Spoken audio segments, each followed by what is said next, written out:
Hey there, everyone. Welcome back, and thanks for joining us again as we're just continuing to talk more about our life and our ministry and how God has brought us to where we are. Yeah. In our last video, we talked about sort of how we got into church planting as a whole and started working with Liberty Grace. And now today, Elaine's going to talk to us a little bit more about how God really brought us to move and to live here in Liberty Village in Toronto. So Elaine, just to start off, can you give us just a little bit of an outline of like what life was like for us while we were working remotely from St. Catharines? Honestly, Nathan and I were talking about this the other day too. It's just we loved our time in St. Catharines. I think we're very, very thankful, and we've loved Toronto. But I think St. Catharines was really, really special to us because we had just gotten married in August, and we were able to come in to St. Catharines, a cute little apartment in a very nice, quiet neighborhood. And it was just a time where we call each other like we're COVID puppies because we've never been married. Well, we could like go out and do stuff. So we've just like so accustomed to being at home together. We were able to really build our relationship as a married couple. And especially for Nathan, he was working from home. You were doing, we were zooming in on our church services from remotely because at that point in September, there was no meeting in person at all, like across the board. And so he would be meeting with Daryl over Zoom. There was probably a month there in September, October. Yeah, like a month and a half when things were a little more open. Yeah, where he would travel into the city once or twice a week. Like we could come to church, I think, again, only for maybe a month. So like a couple Sundays, and he could meet with Daryl in person for a little while, which was nice because then we could meet a couple of people face to face. But then really we spent the next couple months just getting to know our church and the people in our church truly just over a camera and our laptops. And I want to do a shout out to any Liberty Grace people as thank you for being so kind to us. I know like you really didn't know us from a hole in the ground, but they took us in and treated us as friends, and it was a really good season. And then during that time too, God was very gracious, and I was able to find a job working at Starbucks as a barista when literally no one was hiring, especially in that September, October range. And so I was really blessed there. And Nathan, I know, was working part-time as well at a book depot. So kind of his love spot there. He loves books. Working with books. If you don't know, if you cannot tell by our bookcase, and there's way more down below, Nathan loves books. And when we moved to Toronto, we had to do the really sad reality of getting rid of a couple of the books because they were either overlaps or we weren't going to use them because in a condo, there's not a ton of space for a ton of books. But he did a really great job, and we still love books, and that's my little aside for the moment. Yeah, it was honestly really interesting being married during COVID and just sort of starting off our marriage that way because we were quarantined together. We couldn't go anywhere. We couldn't do anything. No. So it really was just the two of us at home together all day, every day, which actually we did really enjoy. We loved it, man. Because like we got to know each other super well. How our marriage dynamics functioned in the home was really good. And I think that was actually quite a blessing from God. We were able to start out in a really great way that way. And just providing jobs for Elaine, a job for me because I was working part-time with the church at that point. Was just such amazing provision during all of that. But obviously we're not in St. Catharines now. Nope. We're living in Toronto in Liberty Village. So walk us through just some of the steps, how God opened those doors and brought us to where we are now.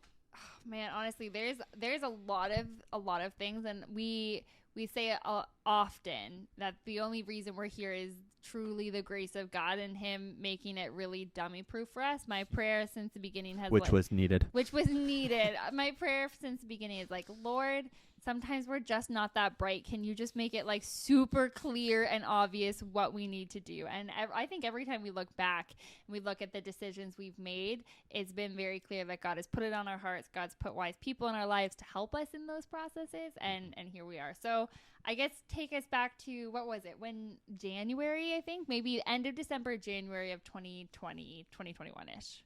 2021. Yeah, it was actually January or December?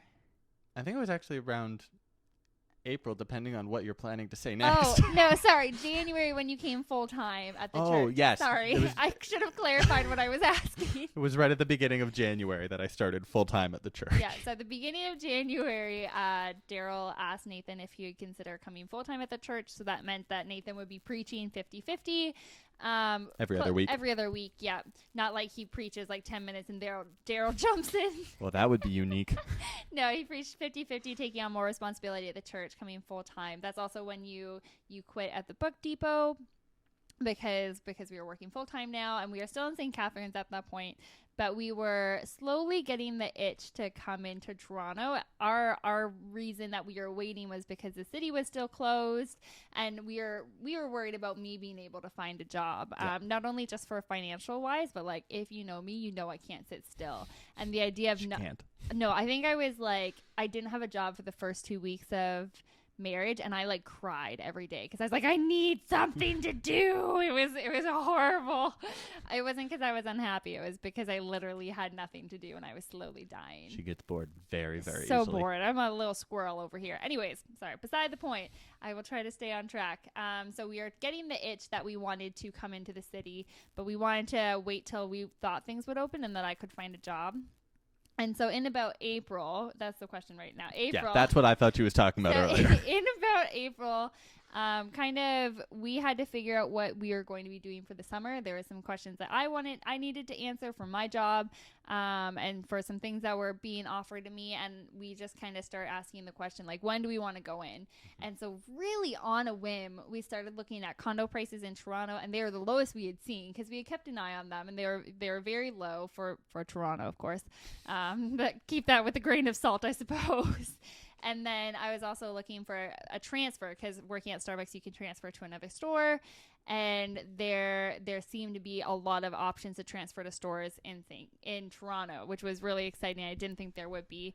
So we contacted some wise people that we know. We asked them if they thought this would be a good decision for us because I think our motto is we don't want to do this isolated. We really want to have people in our lives who are helping us because it's so easy to be blind.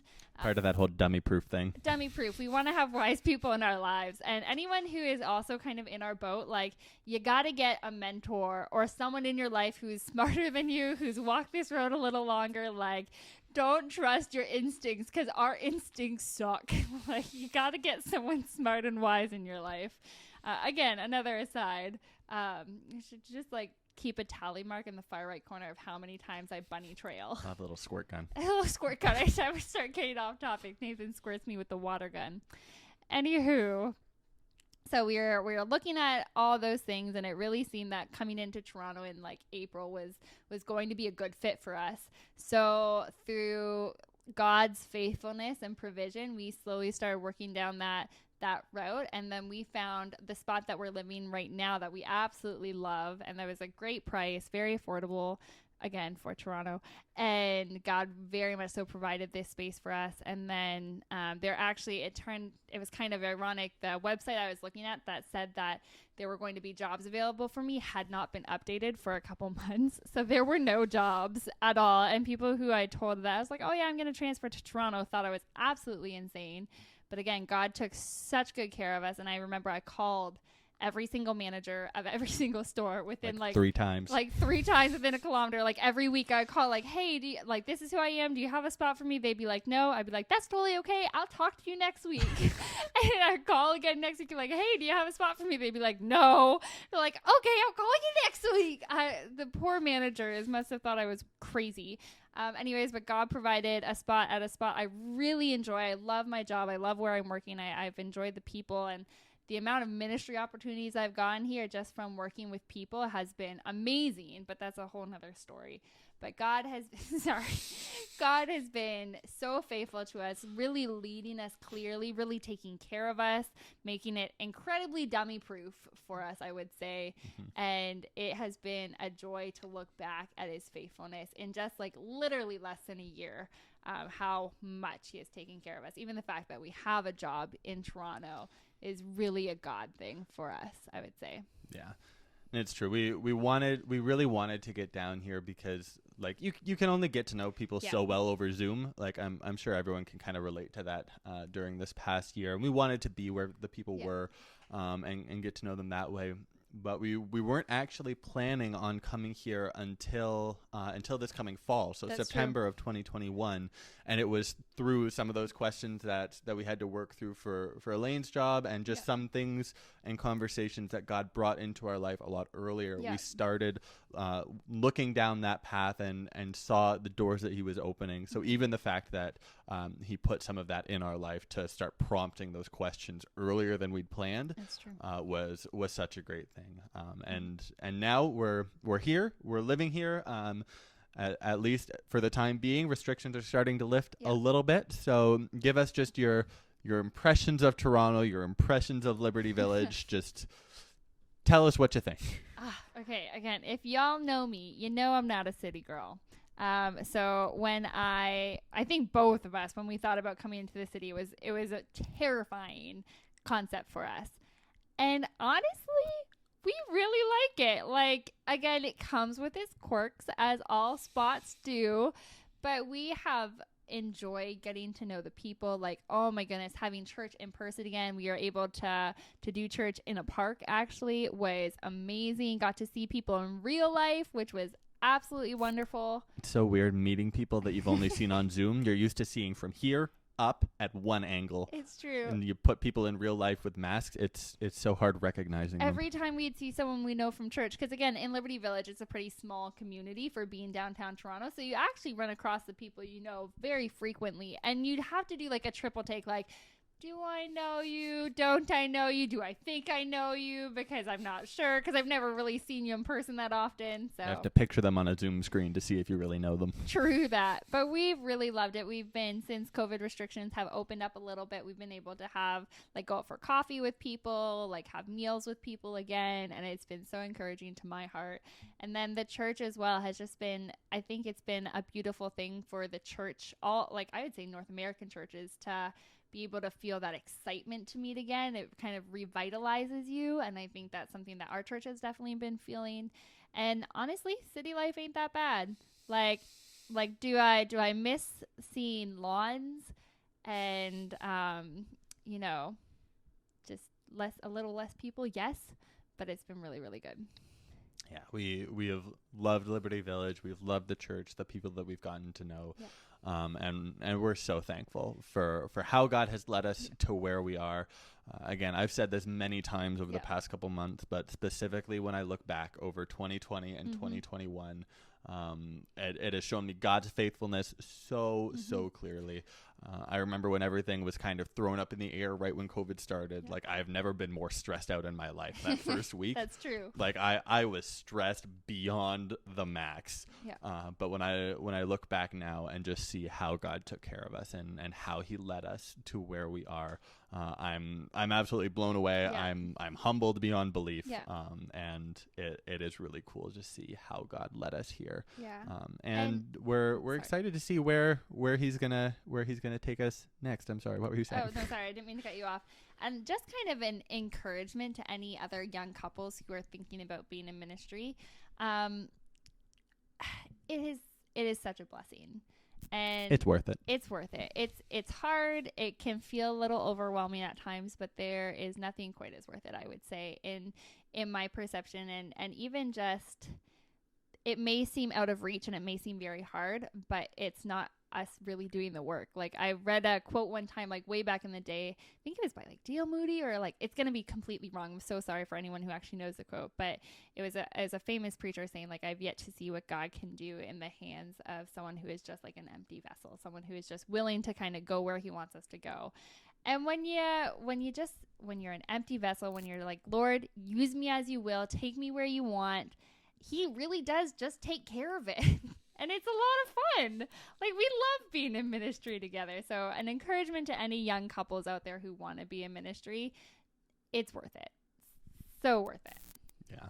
So that's, again, another little part of our story, how we got to Liberty Village and just some of what God's been doing doing in our life. And I hope our story on just seeing God's faithfulness for us has been able to be an encouragement for you. That's kind of the reason that we do these things, is so that you guys can see sort of where God has taken us and how well he has taken care of us. So yeah, thank you for sharing that with us. Thank you. We look forward to continuing to share more of our story with you guys. Bye.